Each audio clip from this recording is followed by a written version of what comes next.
Hello everyone, hope you all are doing well. So mains answer writing का आज next question को हम discuss करने वाले हैं. आज तो अगर आप ये सब क्वेश्चन जान रहे हैं आप तो हम देखेंगे इस क्वेश्चन को कैसे अप्रोच करें. तो आज का क्वेश्चन है माल न्यूट्रिशन के बारे में. That is malnutrition has major consequences. Suggest measures to address malnutrition comprehensively. So consequences और मेजर्स दो वर्ड हैं यहाँ पे. आप सभी इस वर्ड को अंडरलाइन जब भी आप आंसर लिखें तो इस वर्ड को आप अच्छे से देखें. क्या क्या वर्ड्स है, क्या कीवर्ड्स हैं क्वेश्चंस में. तो पहले आज हम सब देखेंगे कि इस क्वेश्चन को कैसे अप्रोच करना है. तो अगर आप जान रहे हैं कि इस क्वेश्चन को कैसे अप्रोच करना है, अगर आप इस पर कुछ भी डाटा है तो आप पहले खुद से लिखने का प्रयास करें और लिखने के बाद आकर के इस वीडियो को देखें कि कैसे हमने अप्रोच किया है. और अगर आप के पास सिग्निफिकेंट अमाउंट ऑफ डाटा नहीं है तो आप पहले इस वीडियो को देख लें ताकि आप कैसे अप्रोच करें, लेकिन उसके बाद आप लिखने की कोशिश ज़रूर करें because it will help you so much. So let's start. आप कैसे इंट्रोड्यूस करेंगे. जैसे कि मैं हर वीडियो में कहता हूँ कि या तो आप डिफाइन कर सकते हैं उस चीज़ को या तो आप कोई डाटा दे सकते हैं. तो नॉर्मली आप यहाँ पे डिफिनेशन से यूज कर सकते हैं. यहाँ पे आप कैसे डिफाइन करेंगे माल न्यूट्रिशन को. तो malnutrition is nothing but deficiency in vitamin minerals, deficiency in micro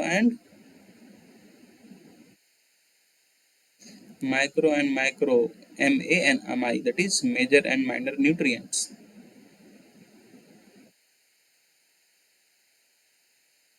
so which are important for our body. तो ऐसे करके आप सिंपल, ज़्यादा इधर डिफिकल्ट डिफिनेशन नहीं, एक सिंपल डिफिनेशन के साथ आप स्टार्ट कर सकते हैं.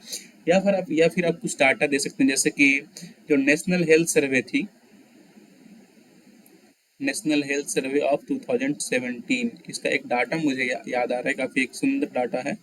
इसमें उन्होंने कहा था कि 90 crore people in India, 19 not 90, 19 19 crore लोग जो हैं भारत में, वो रात को भूखे पेट सोते हैं.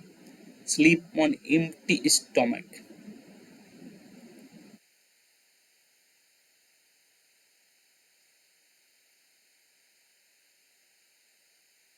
Eight at night. तो ये काफ़ी इंपॉर्टेंट है, काफ़ी अच्छा डाटा है. ये 2017 में ये NHS, that is national health survey, इसमें आया था ये 2017 में कि 19 करोड़ लोग, आप नंबर देख सकते हैं, अराउंड 15%, अब एग्रेट नहीं पर अराउंड 15%, या around 12 to 15% population sleep on empty stomach every night. So this is a very, तो आप ऐसे एक डाटा से शुरू कर सकते हैं. और आप इसमें ये भी लिख सकते हैं कि इंडिया जो है, हमारी देश India has the highest number of undernourished people in the world, has highest undernourished people and highest undernourished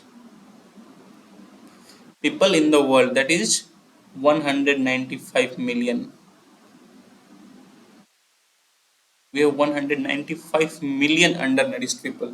So you can use this data. और आपको इससे देखिए, इसमें क्या है, जैसे मैंने जो ये कोर्स शुरू किया है, कोर्स या जो भी बोला, आंसर राइटिंग प्रैक्टिस शुरू किया है, तो इसमें आप आंसर्स लिखने तो सीखेंगे, प्लस आप जैसे माल न्यूट्रिशन होते हैं, इंसाइट भी आपको मिल जाएगा माल न्यूट्रिशन के बारे में. क्या है माल न्यूट्रिशन, कुछ डाटा के बारे में आपको पता चलेगा, कुछ फैक्ट्स पता चलेंगे. और ये सब जो है क्लासिक क्वेश्चन है यूपीएससी के. हर साल यूपीएससी घुमा घुमा के कुछ ऐसे क्वेश्चन पूछता ही है माल न्यूट्रिशन से रिलेटेड, क्लाइमेट चेंज से रिलेटेड, जितने SDG, हंगर से रिलेटेड, न्यूट्रिशनल सिक्योरिटी से रिलेटेड. तो ऐसे ये करें, ये सब डाटा आपके पास रहेगा तो आपका आंसर काफ़ी इनहेंस हो जाएगा. So this is how you can start your answer. और इसके बाद हम क्या एड्रेस कर सकते हैं, हम यहाँ पे कंसिक्वेंसेस एड्रेस कर सकते हैं. क्या कंसिक्वेंसेस हो सकते हैं माल न्यूट्रिशन में, काफ़ी सारे कंसिक्वेंसेस है पर ज़्यादा नहीं, क्योंकि हमें ज़्यादा फोकस कर रहे हैं मेजर्स पे. तो कुछ कंसिक्वेंसेस 4-5 हम यहाँ पे लिख सकते हैं जो इंपॉर्टेंट कंसिक्वेंसेस है. देखते हैं क्या कंसिक्वेंसेस लिख सकते, क्या कंसिक्वेंसेस हम लिख सकते हैं. Consequences. So first of all, there is reduced ability to work. जो हमारी काम करने की क्षमता होती है वो काफ़ी कम हो जाती है, reduced. अगर if we are not fit, how we can work nicely. So there is reduced ability of work, and you see that there are higher chances of disease. Malnutrition, malnourished people, undernourished people majorly face the bore of this disease. Majorly has to bear this disease. तो क्या क्या बीमारियां, आप कुछ example बीमारियां भी लिख सकते हैं, जैसे एनीमिया हो गई, मेंटल रिटार्डनेस हो गया।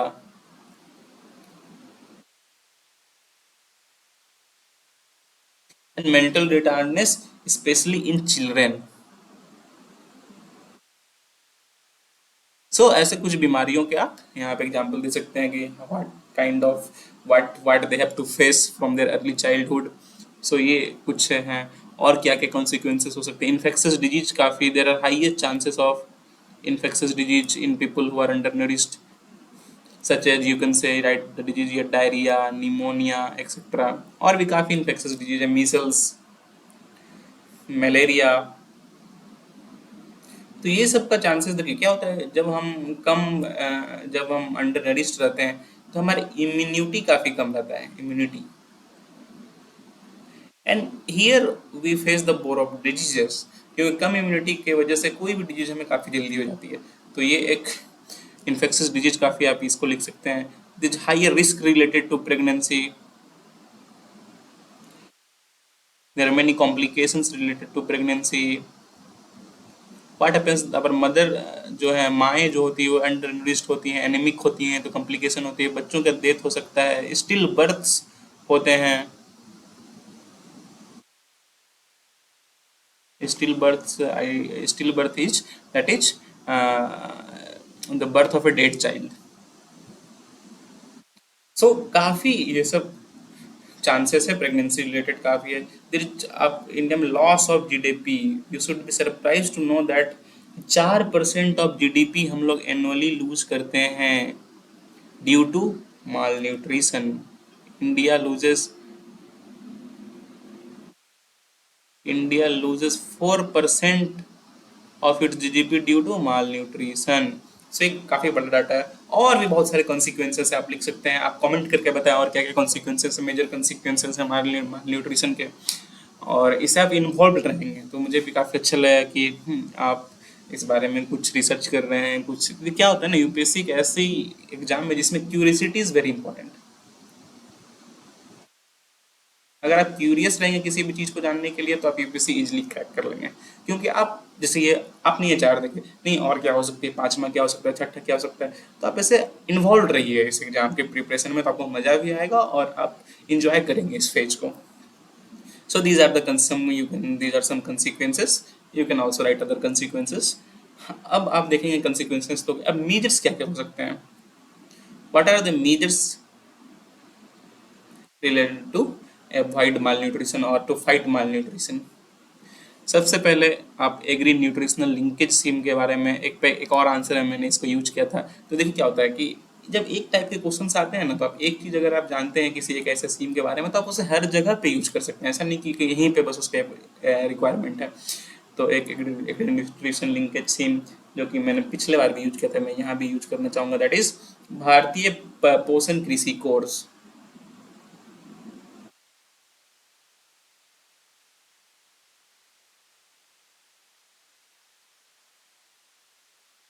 भारतीय पोषण कृषि course, this is one agri nutritional scheme. Agriculture में तो हमें काफ़ी पढ़ा है, we need to diversify our agriculture. Ever green revolution के बारे में तो आपने सुना ही होगा। हमें ज़्यादा फोकस करना चाहिए, जैसे आप सब जानते हैं कि कैसे millets, how how nutritious they are, pulses.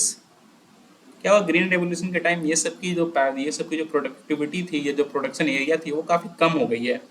तो अब हमें डाइवर्सिफिकेशन जरूरी है, diversification in agriculture is very important.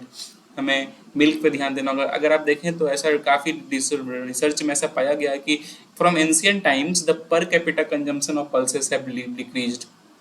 हम पहले अधिक दाल खाते थे, पर रिसेंट टाइम्स में इसकी कंजम्पशन कम, पर कैपिटा कंजम्पशन कम हो गई। And you know how pulses and millets are rich in nutrition.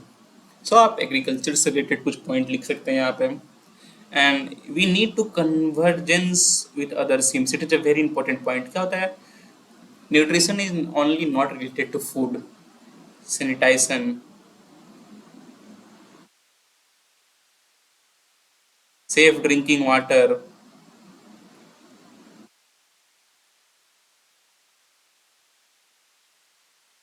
These are the major factors, ये सब भी इनडायरेक्टली कहीं ना कहीं माल न्यूट्रिशन को बढ़ावा दे रहे हैं। तो क्या आपकी सीम्स के साथ हम कन्वर्ज कर सकते हैं? For example you can write for Swachh Bharat Abhiyan, hygiene, we need good hygiene, Swachh Swachh Bharat अभियान।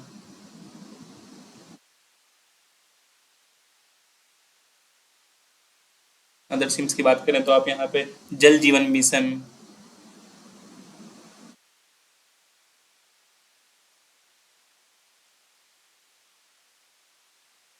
सो these are the major schemes जिसके साथ हम कन्वर्जेंस कर सकते हैं। वी नीड टू एक one create one platform through which सारे चीज को हम कैटर कर सकें। तो ये आप ऐसे अच्छे पॉइंट्स पर आप ऐसे पॉइंट्स लिख करके कुछ सीम्स के बारे में देते हैं तो that will enhance your answer. Mid day meal scheme is very important.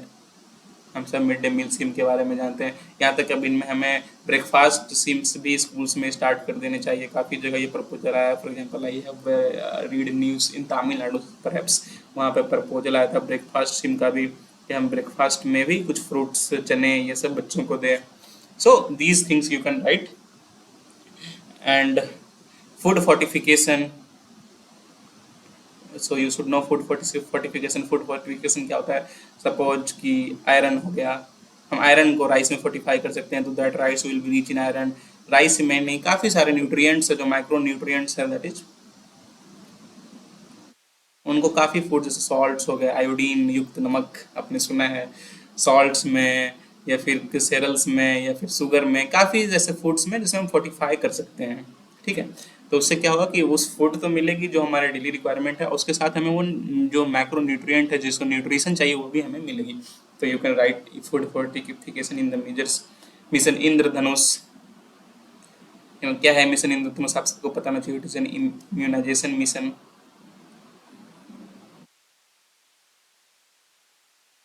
for I think children less than a year, for children, and for it also covers pregnant women.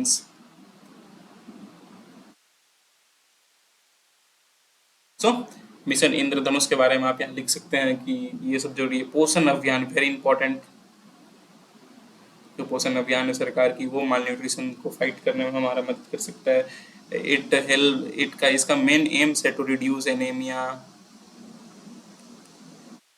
Stunting, reduce stunting.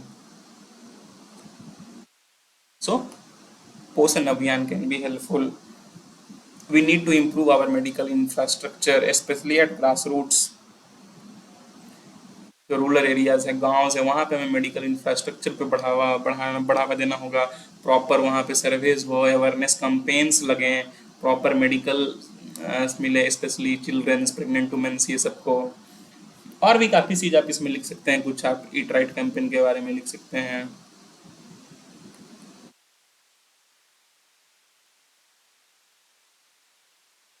या आप चाहे तो अन्न योजना के बारे में लिख सकते हैं, देयर आर वेरियस अन्न योजनास, इसके बारे में कुछ मेंशन कर सकते हैं।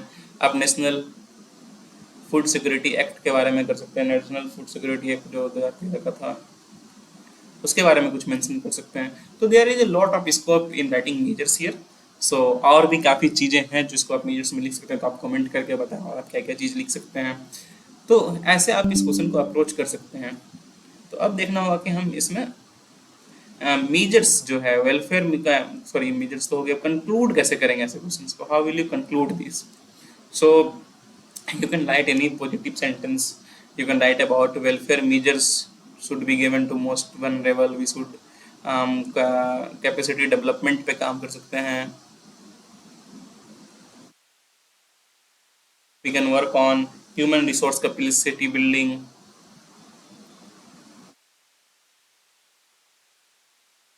resource capacity building,